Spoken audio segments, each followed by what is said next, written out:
کہ خان صاحب کی اپریہنشن یا ان کا پیغام کہ میں گرفتار ہو جاؤں گا، میرا خیال ہے انہوں نے 15 سے 20 دفعہ مجھے یہ دیا ہے، تو وہ بلکہ میں اس کو اتنا پیغام وہ دینا شروع ہو گیا کہ بعض اوقات مجھے پھر اس پر یقین ہی آنا ختم ہو گیا. بٹ ایک نہ ایک دن تو یو رن آؤٹ آف لک. کتنی دوڑ لگائی جا سکتی ہے؟ سو ایک سال میں 100-150 مقدموں میں ضمانتیں انٹیکٹ رکھنا اور ضمانتیں کروانا، یہ قانونی طور پہ لیگلی ہیومنلی پاسبل ہی نہیں.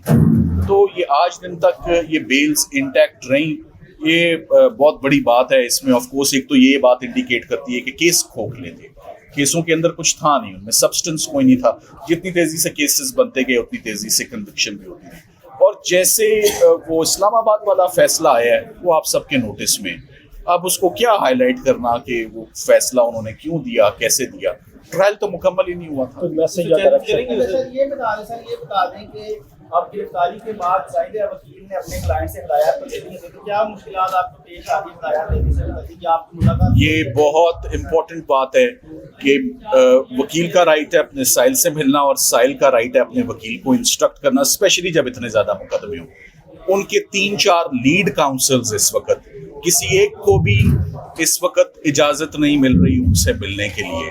تو اس وقت جو لیڈ کاؤنسلز ان کو عدالتوں میں مختلف پیروی کر رہے ہیں، ہماری ان کے ساتھ نہ ملاقات ہے اور بہت دقتیں، اور اس پر ہم امید کرتے ہیں کہ ہمیں فوراً فیسیلیٹیٹ کیا جائے گا. یہ فنڈامنٹل رائٹ ہے. عمران خان صاحب کے دیگر وکلاء کو ہراساں بھی کیا جا رہا ہے، FIA کے نوٹس آ رہے ہیں، تو کیا آپ کے حوالے سے کوئی ایسی ہے؟ نہیں، کوئی کسی کو کوئی ہراس نہیں کیا جا رہا.